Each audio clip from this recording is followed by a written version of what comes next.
Hi everyone, I hope you're having a really good week so far. Today I'm going to be doing a little beauty haul video, and I say little, it's not really that little, but compared to my usual hauls where I kind of collect everything together and do one big epic video, this is quite small.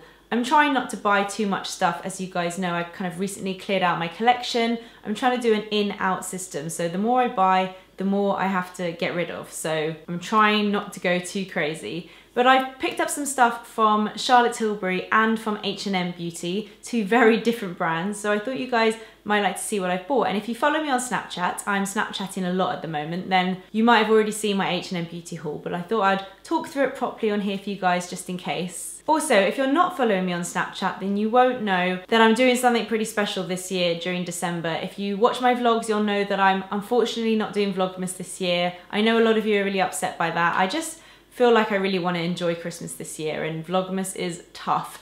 But to make up for it, I'm going to be doing Snapmas. I've literally just made that up. I'm basically going to be Snapchatting every day, and it's pretty much like vlogging. I'm going to be Snapchatting my entire day, every single day. I might even do it past Christmas Day all the way up to New Year. So make sure you add me on Snapchat. My username is just Lily Pebbles. If you haven't got Snapchat, download it. It's so easy, it's so fun. There's no way of monetizing Snapchat yet, so I'm not making money from this. I'm purely doing it for enjoyment purposes and for you guys because I know it'll be fun as a little substitute to Vlogmas. So let's get on with the haul. I've got my stuff behind me here and I'm going to show you what I picked up. So let's start with Charlotte Tilbury stuff, and I picked up two lipsticks. I went to the counter in Selfridges. Everything was just so pretty. It was the weekend, so I was in real like shopping mode, and I don't know, Rich left me for like 5 minutes and he came back and I had a bag and I felt really bad. So I picked up two lipsticks. One is from her, what's it called? I think it's like KISSING, which is basically the moisturizing hydrating lipsticks. And I picked up the shade called Stoned Rose. I'm wearing it today. It's an interesting color actually. I don't really have anything like it because it's a kind of nude, but it's quite an orangey nude. And I haven't quite decided if I like it or not. I think it's slightly aging on me. I think the slightly more berry nudes or mauve nudes, a bit like Mac Mare, suit me better. But it's kind of interesting, and I think it's a nice alternative. It's a really good daytime lipstick. They're so comfortable to wear, her lipsticks. The bullet is like the perfect size. Oh, actually, I thought her bullets were square. Oh, the bullet on the matte lipstick's different to the kissing one.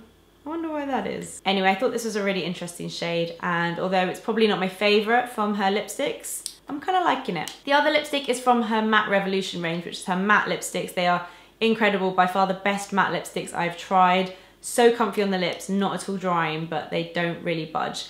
And I picked up the shade Bond Girl. This is like a mauvey brown. This is a bit like Mac Mare. I'm clearly really into those kind of lipsticks at the moment. It's very like autumnal shades. I just love this shade. I think it's really sophisticated, and it's such a nice alternative to red or nude because it's just something else, and I really like it. I think I'll be wearing this one a lot this autumn. I also picked up two eye products, and I've been looking at this one for so long, and I've seen it online. I've been desperate to pick it up. It's one of her cream eyeshadows. I've got one in brown, but I find it a little bit too shimmery, so I don't use it as much as my Estee Lauder cream eyeshadow or some other ones that I have. But this is the Eyes to Mesmerize in the shade Cleopatra.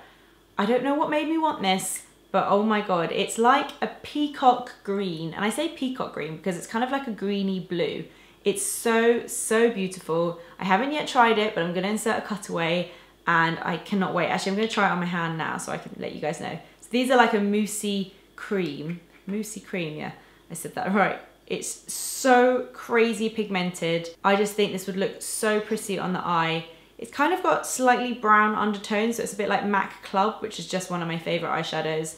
And I think this will be beautiful for like Christmas period or just going on a night out. Green suits me because I have brown hair and brown eyes, and green's really complementary with brown. And I think to make this really wearable, you can just put like a matte brown in the crease and under the eye. Oh, it's just so beautiful. I cannot wait to try this out. This is literally the cream version of MAC Club, which is my favorite eyeshadow. I also picked up another eyeshadow palette. I'm really tempted by the matte one. I know that Anna recently picked it up, so I'm gonna wait for her review before I buy it.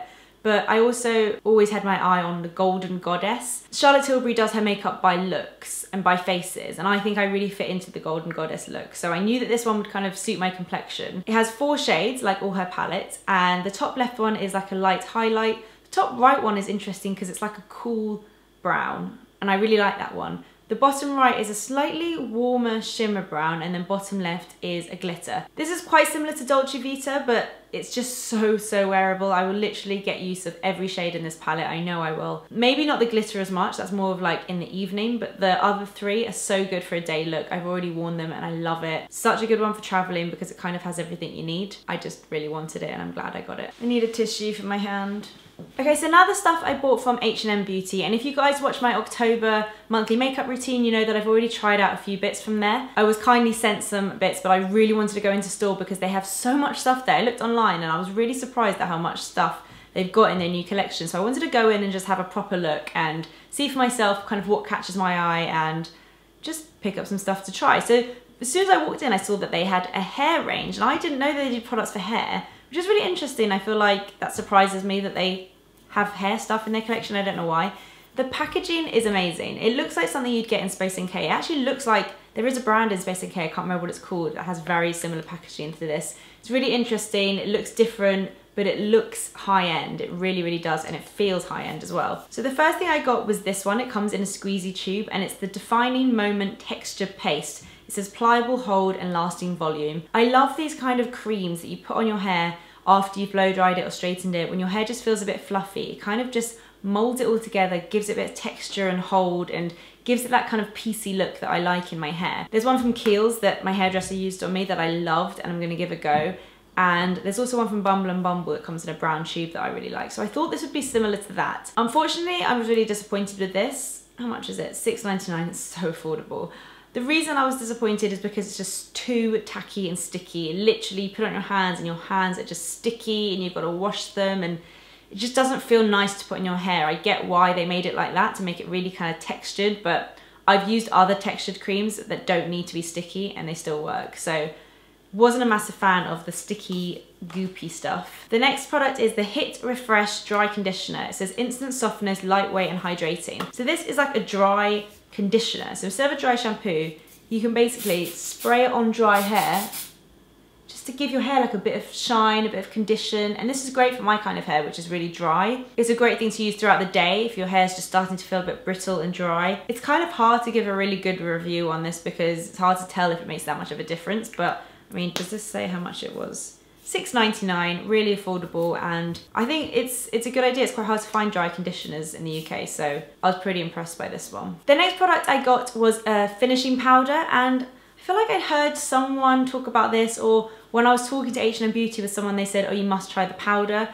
So I went straight to find these. I don't think they had a translucent powder, which is the one I would normally go for. Translucent just means like no color, because sometimes I don't really want to add extra coverage, I just want to set my makeup. But they didn't have that, so I went for Ivory, which is normally the shade that I am. The packaging on their powders is nice. It's like a white top with black and then a mirror inside. Again, it feels, I mean, it's quite plasticky, but it feels quite high end for the price. I don't have the price of this one on it because it came in, all the makeup comes in outer packaging, which is really nice as well. So I've used this a couple of times now and I really like it. It's like not a heavy powder at all. It's very fine. I mean, it's not, if you're hoping for a lot of coverage from your powder, you might not be impressed because it is very fine, but it's nice just to set the makeup. So I always overdo it on powder, which is really frustrating, so you can't really overdo it with this one. I'm gonna keep trying it out, but it's nice to have another kind of cheap alternative when you're looking for a powder. And then I went to the eye section and I saw that they did eye crayons. I have so many like brown smudgy eye crayons, so I didn't really want to pick up a brown. I tried it on the back of my hand in store and it seemed quite nice, so I thought I'd go for something a bit different, and I went for this like aqua green. I thought it'd be really nice to put this all over the lid and then put like a smoky brown in the crease, just something a little bit different. Does it say the shade name? Celadon, I think that's how you pronounce it, and these are called the Eye Colour To Go. I wasn't massively impressed with these. Like, it's really hard to explain, but the pigment, it doesn't kind of apply evenly. And I feel like once you blend it out, it's quite, oh, I don't know. It's really hard to tell. I feel like maybe in a brown it would be nice, but for this colour, it wasn't like bold and it wasn't sheer. It was just a bit like patchy, I found. And I also think the tone of the kind of minty green didn't really suit my eyes as much. So this one I probably will end up giving away to a friend. I didn't really like it as much as I thought I would, but I'm not sure how the kind of more brown neutral colours are. I also picked up 3 single eyeshadows because I tried the single eyeshadows before and I know that they're great. There are so many shades, it took me so long to pick. Annoyingly, some of the samples are kind of dried out and it was quite hard to test them, but I kind of know what shades suit my eyes. So I went for these 3 shades. The first one is called Baci di Dama. And this is like a light golden shade. It's so pretty. The eyeshadows are really creamy and buttery and so easy to blend. This is a gorgeous shade, I love it. It's not as pink as MAC All That Glitters, and it's not as cool toned as MAC Patina. It's like the perfect light gold to put all over your lid. I really like this. I've been loving wearing it. I also bought a matte brown because I do love a matte brown eyeshadow. They're so useful to have. This is in the shade Candied Almond. Such a good name. This one's slightly darker. It's a bit like MAC Cork, but maybe not as orange. Such a good crease shade, and for under the eye, literally, I could wear this every day. And then the final eyeshadow that I bought is called Sahara Dawn. And this is more of like, this is the shimmer. It's more of a reddy burgundy tone. So it's something a little bit different. It's a bit like MAC Cranberry, but not as red. MAC Cranberry is quite hard to wear. This is more of like, I think I've got a KIKO shadow that's like this. Oh, it's like a beautiful burgundy. They blend so beautifully, I can't even explain. I think you'd have to be careful with this one because it's got quite a bit of purple in it. You don't want to look like you've got a bruised eye. But if you just put a little bit in the outer corner and blend it in with the brown, it's a really nice autumnal shade, really warm and pretty. You probably can't see from there, but I've just basically put all 3 shadows together here. And I love this. I love every single eyeshadow that I bought. I'm really glad I went for the single eyeshadows, and I would really recommend them. So those are all the bits that I picked up from Charlotte Tilbury and H&M Beauty. Let me know if you guys have tried anything from the H&M range, because I'm so impressed so far, and you know, always looking to try more. I like to have like personal recommendations. I hope you guys liked seeing what I picked up, and I will see you on Sunday for my next video. Bye.